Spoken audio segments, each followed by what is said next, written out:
नमस्कार साथियों, मैं आपका दोस्त अखिलेश आज एक और कहानी लेकर आ गया हूँ मेरी ज़ुबान पे। जनरली जो कहानी मैं सुनाता हूँ हमेशा आप देखते होंगे कि पुलिस को कोसता रहते हैं लोग या हम सभी हमारी एक फितरत बन चुकी है।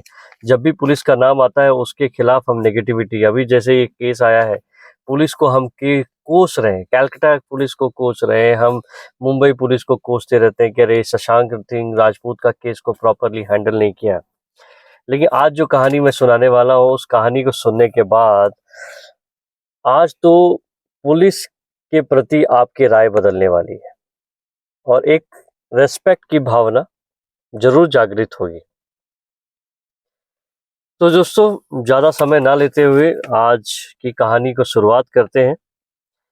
ये कहानी जो है यूपी की कानपुर रेलवे स्टेशन की है और ये गर्मी का मौसम है और गर्मी के मौसम में आरपीएफ जो है स्टेशन के ऊपर दोपहर में ज़्यादा कोई पैसेंजर तो थी नहीं। जो भी पैसेंजर थे अपने अपने ट्रेन का इंतज़ार कर रहे थे। उसी में जनरली आप देखोगे कि आरपीएफ जो होती है स्टेशन पे पुलिस जो है राउंड अप लेती रहती है और वो चेक करने के लिए सुनिश्चित करने के लिए कि कोई कुछ गड़बड़ तो नहीं है, कोई संदिग्ध व्यक्ति तो नहीं है, कोई हमारे स्टेशन को खतरा तो नहीं है, हमारे देश को कोई खतरा तो नहीं है। तो उसी में हमारे 3 जो थे आरपीएफ के उस समय जो आरपीएफ की टीम जो थी, उसमें दरोगा असलम खान, आरती कुमारी और एसआई हरि सिंह त्रिपाठी जो थे, वो राउंड अप पे थे। तीनों एक साथ स्टेशन पे आए और स्टेशन के बाद उन्होंने अपने-अपने अलग-अलग प्लेटफ़ॉर्म पे जाने के बाद राउंड अप ले रहे थे कि कोई अलग कोई ऐसा व्यक्ति दिख जाए या कोई सामान दिख जाए या कुछ गलत हो रहा हो, उस सबों को रोकने के लिए ये राउंड पे निकले थे। और ये जनरली होता है, आरपीएफ की रिस्पॉन्सिबिलिटी होती है कि स्टेशन की जो भी सुरक्षा हो या ट्रेन की सुरक्षा हो उनकी ज़िम्मेदारी है। तो वैसे ही ये काम कर रहे थे और गर्मी का मौसम था, कोई आस-पास ज़्यादा लोग नहीं थे और ये घूम रहे थे और घूमने के बाद अचानक एक जगह आके तीनों रुक जाते हैं। देखते क्या है कि एक इंसान जो है बार-बार अ, डस्टबिन के अंदर हाथ डालता है, थोड़ा डस्टबिन से हाथ निकालता है, एक बॉटल उठाता है, फिर उस बॉटल को देखता है, बॉटल देखने के बाद फिर फेंक देता है। फिर दूसरा हाथ डालता है, फिर एक बॉटल निकालता है और फिर देखता है उसमें कुछ नहीं है तो फिर डाल देता है।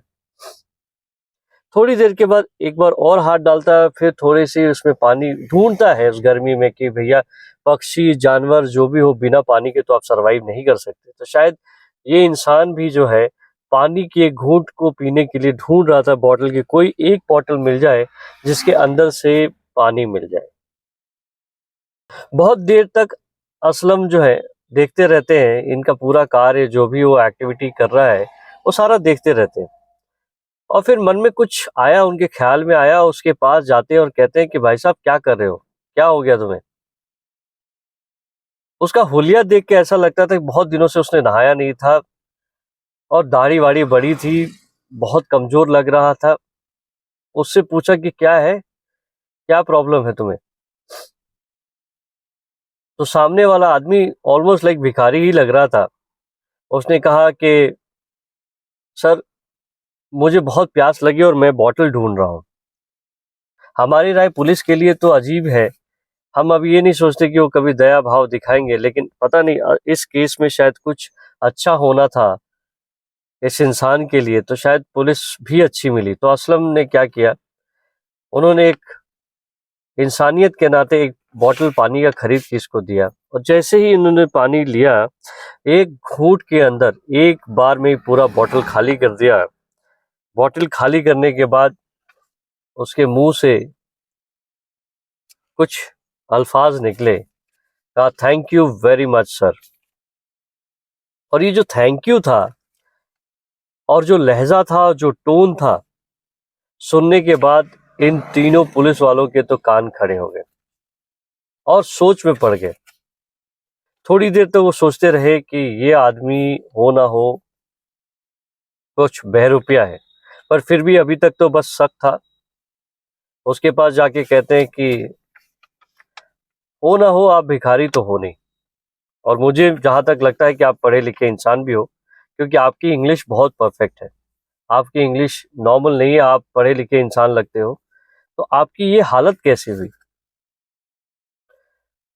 थोड़ी देर के बाद वो जो आदमी जो भिखारी लग रहा था, उसने अपनी जुबान खोली कि सर, मेरा नाम महावीर है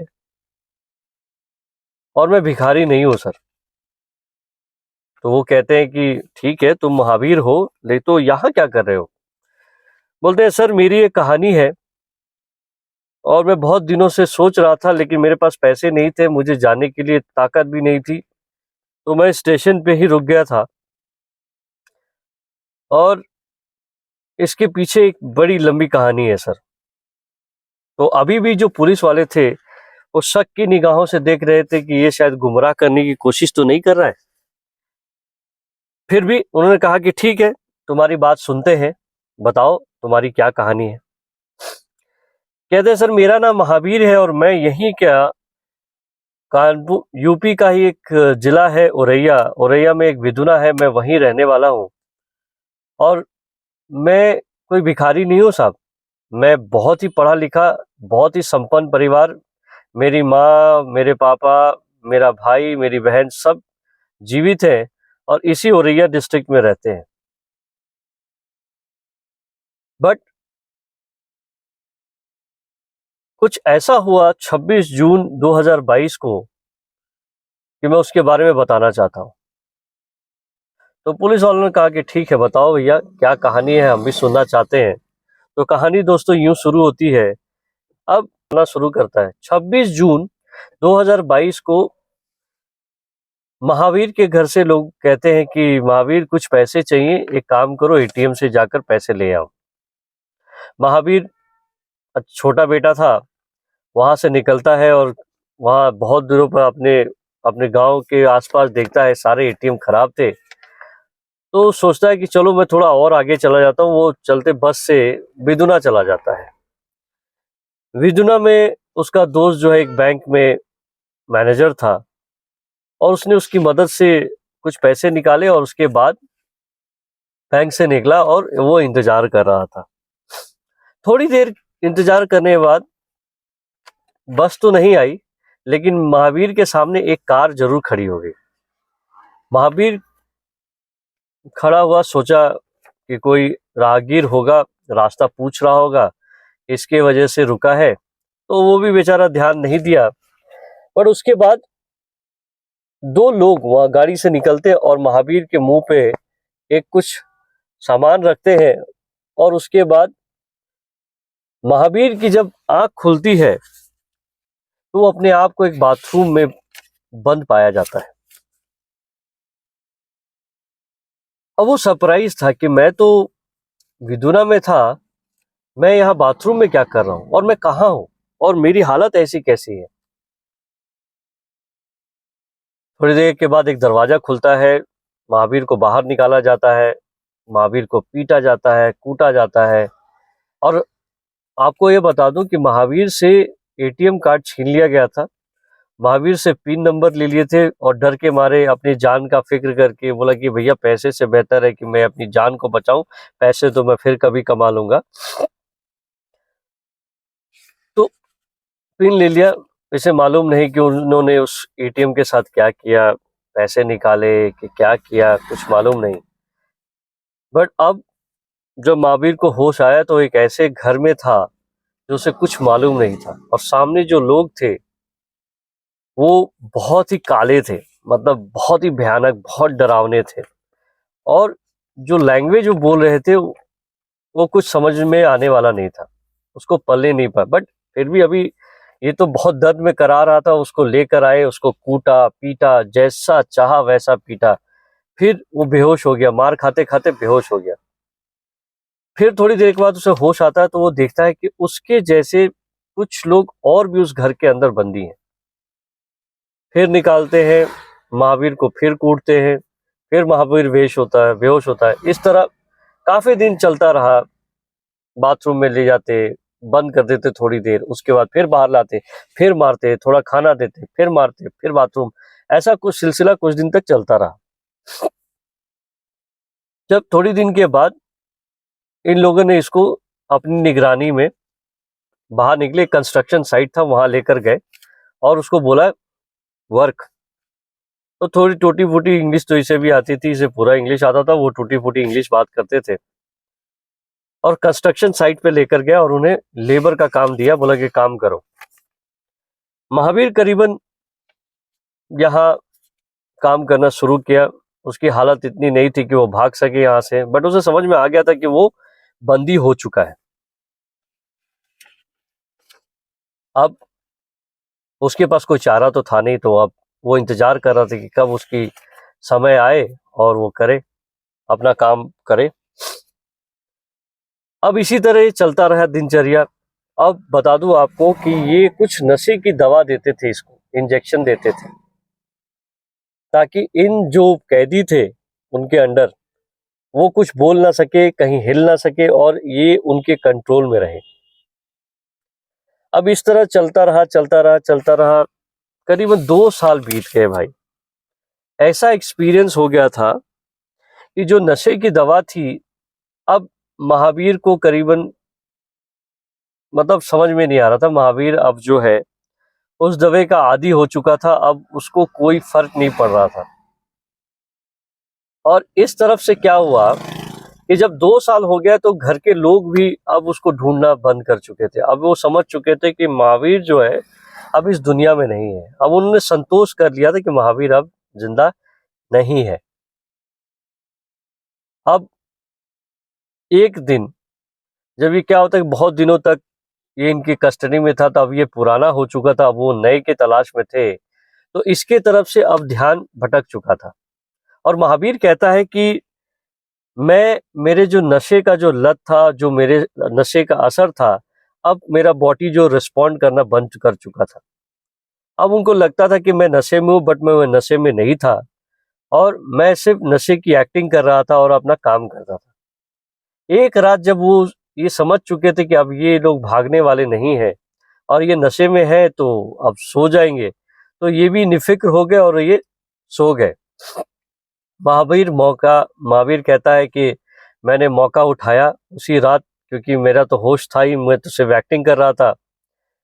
तो महावीर रात को ही जब सब सो गए थे तो ऐसे निकलता है और दरवाजा खोलते हुए निकल पड़ता है और चलता रहता है, भागता रहता है, रात भर भागता रहता है। उसे ये नहीं मालूम कि वो कहाँ जा रहा है। और उसके बाद उसको एक पटरी मिलती है और वो पटरी को पकड़ते पटरी को एक स्टेशन पे पहुंचता है। स्टेशन पे पहुंचते ही एक ट्रेन पकड़ता है जिसको उसको कुछ मालूम नहीं है, बट उसको ये मालूम है कि वो साउथ इंडिया में पहुंच चुका है, क्योंकि जो लैंग्वेज वो बोल रहे थे ना वो बिहार की थी, ना यूपी की थी, ना बंगाल की थी, ना महाराष्ट्रियन थी, क्योंकि वो पढ़ा लिखा था, उसे मालूम था ये सारे। अब वो साउथ इंडिया पहुंच चुका था। अब उसे नॉर्थ इंडिया कैसे पहुंचना है उसे ये मालूम नहीं। पर देखिए किस्मत कब क्या, जिसकी मौत जब लिखी हो तभी होगा, वरना आप कितनी भी कोशिश कर लो, ऊपर वाला जब चाहेगा तभी आपकी मौत होगी। और ये आपकी किस्मत में अच्छा होना होगा तो उसे कोई नहीं मिटा सकता, और वो अच्छा होगा, होकर ही रहेगा, कितने भी आपके दुश्मन क्यों ना हो, आपकी बुराइयां करने वाले क्यों ना हो, पर अच्छा ही होकर रहेगा। वो ट्रेन पकड़ते पकड़ते एक ट्रेन से दूसरा ट्रेन, दूसरे ट्रेन से तीसरा ट्रेन, तीसरा ट्रेन से चौथा ट्रेन, ट्रेन पकड़ पकड़ के वो पहुंच जाता है बिहार, दरभंगा। और इसी दौरान वो ट्रेन पकड़ता रहता है, एक ट्रेन से दूसरे ट्रेन, दूसरे ट्रेन से तीसरे ट्रेन। और इसी ट्रेन में इसकी हालत एकदम भिखारी की तरह हो गई थी, लेकिन इसको ये था कि मुझे किसी तरह यूपी पहुंचना है। उसको ये मालूम था कि उसका घर जो है यूपी में है और यूपी पहुंचना है। इतने दिन चलते चलते इतनी कमजोरी हो चुकी थी, उसको खाना के नाम पे वो भिखारी तो दिखने लगा था, और किसी के सामने हाथ फैला देता तो कोई उसे पानी दे देता, कोई बिस्किट दे देता, कोई कुछ खाना दे देता इंसानियत के तौर पे। सभी लोग बुरे नहीं होते, कुछ लोग इंसानियत के नाम पे भी दे देते हैं। तो इसी तरह वो भागते भागते ट्रेन चेंज करते करते एक स्टेशन के पास उतरता है, क्योंकि उसे भूख भी लगी थी और उसका नशा पूरा तो नहीं, कम नशा था, बट पहले से बेहतर था। तो दरभंगा स्टेशन पे उतरता है, और जैसे ही वो सुनता है कि दरभंगा है और बिहार है, उसे मालूम था कि उसे कानपुर जाना है, और उसने ये स्टेशन सुन रखा है, उसका घर यहाँ से ज़्यादा दूर नहीं है। वहीं वो किसी से पूछता है कि भैया कौन सा ट्रेन है जो कानपुर जाएगी।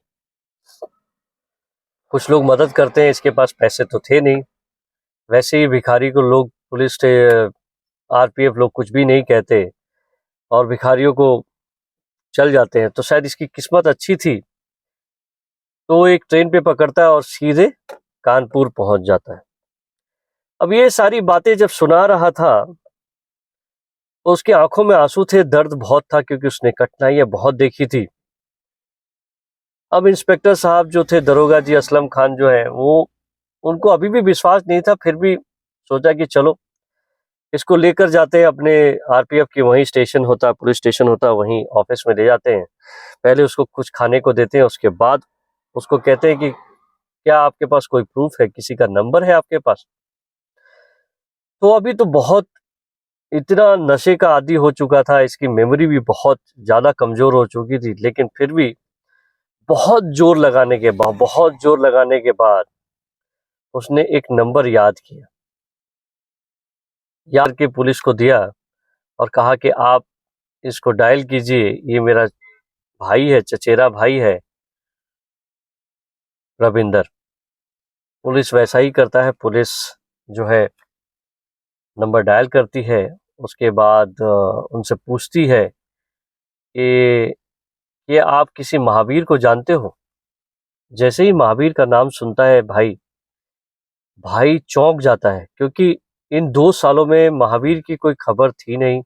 लोगों ने उसको मरा हुआ जानकर अब उसको ढूंढना बंद कर चुके थे, क्योंकि जब भी 2 साल पहले जब जब वो नहीं मिला, घर शाम तक घर नहीं आया, तो पुलिस ने एक मिसिंग कंप्लेंट जरूर कराई थी, बट उसके बाद कोई खबर नहीं आई।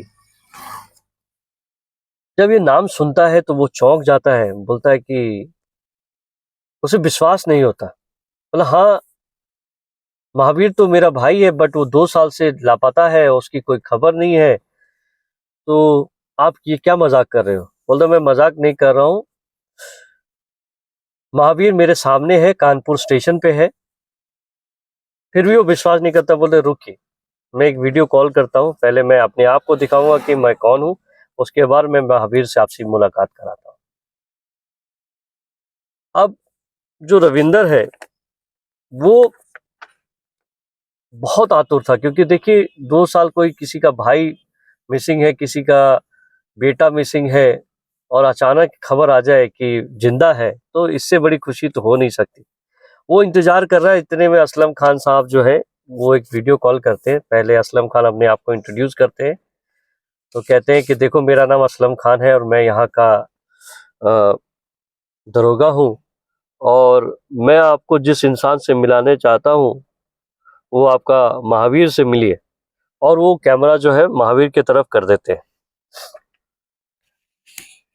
महावीर की तरफ कर देते हैं। पहले तो रविंदर जब देखता है इस इंसान को, क्योंकि भूलिया बदल चुका था, 2 साल के अंदर आदमी का अच्छा खासा चेहरा बदल जाता है, तो ये तो बहुत बड़ी बात थी, क्योंकि खाना नहीं था, नशे का आदी था, और इसके साथ बहुत अत्याचार हुआ था, मार पीट कुछ न कुछ, बहुत दुबला भी हो चुका था, दाढ़ी बढ़ चुकी थी, क्योंकि बहुत दिनों से खाना भी नहीं खाया था ठीक से। जब महावीर ने अपने भाई को अपने लैंग्वेज में याद किया, तो पहली बार जो आवाज उसने सुनी वो चौंक गया, और दरोगा साहब को बोलता है कि जी सर, ये मेरा ही भाई है, और आप रुकिए, इसको कहीं जाने मत दीजिएगा, मैं पूरे परिवार के साथ कानपुर स्टेशन आ रहा हूँ। और इमीडिएटली इसके बाद जब वीडियो कॉल बंद होता है, उसके बाद रविंदर जो है एक कॉल लगाता है इसके छोटे भाई, जो गुरुग्राम में एक अच्छा फैक्ट्री के अंदर, एक कंपनी के अंदर बहुत ही अच्छे पोस्ट पे है। उसको कॉल लगाता है, बोलता है भाई एक खुशखबरी है तेरे लिए, महावीर का पता चल गया है। अब 2 साल के बाद अपने बड़े भाई का नाम सुन के छोटा भाई पागल हो चुका है, बोलता मजाक कर रहे हो तुम, बोला मैं मजाक नहीं कर रहा हूँ, मैं तुम्हें अभी कानपुर स्टेशन से कॉल आया था, हम सभी कानपुर जा रहे, तुम भी चले आओ। भाई कुछ आओ देखा ना ताओ, उसने कोई भी चीज नहीं देखी, उसने सारा काम जैसा के जैसा था वहां छोड़ा, उसके बाद सीधा कानपुर स्टेशन के लिए पहुंच गया। पूरा परिवार स्टेशन पहुंचता है, महावीर को देखता है, माँ बाप भाई बहन, छोटा भाई चचेरा भाई चाचा चाची सब देखते हैं, क्योंकि महावीर एक जॉइंट फैमिली में रहता था, तो सब एक देखते हैं महावीर को और सब रोने लगते हैं। आप समझ सकते हैं कि माहौल क्या हो गया, कैसा होगा। थोड़ी देर के बाद महावीर उन पुलिस वालों को, असलम खान, आरती और त्रिपाठी जी को धन्यवाद कहता है और मन में बहुत सारा आशीर्वाद, बहुत सारा खुशियों की बात कह के वहां से चल जाता है। और असलम खान भी बहुत खुश होते हैं, ताकि एक थैंक यू ने, यदि थैंक यू उसने ना बोला होता, उस लैंग्वेज में थैंक यू ना बोला होता, तो शायद आज महावीर जहां पहुंचना था वहां पहुंच नहीं पाता। तो दोस्तों, हमेशा पुलिस गलत नहीं होती, तो हमें भी, वो भी एक इंसान है, पुलिस वाले भी इंसान है, उनको इंसानियत हमें भी दिखानी चाहिए और उनको मदद करनी चाहिए। जब भी कोई आपको अच्छा इंसान मिलता है, अच्छा पुलिस वाला मिलता है, आपको हमेशा उसकी मदद करनी चाहिए। तो दोस्तों, आशा करता हूँ कि कहानी अच्छी लगी होगी, आपका परिवार सुखमय होगा, सुखी होगा, और इसी कामना के साथ मैं अगली कहानी के लिए ढूंढ रहा हूँ, देखता हूँ कब मैं अगली कहानी के साथ आता हूँ। तब तक अलविदा चाहता हूँ। Thank you so much. सबा खैर। जय Shri Ram. Dirty waters never stops the plants from growing. So don't allow the negative words to stop your progress.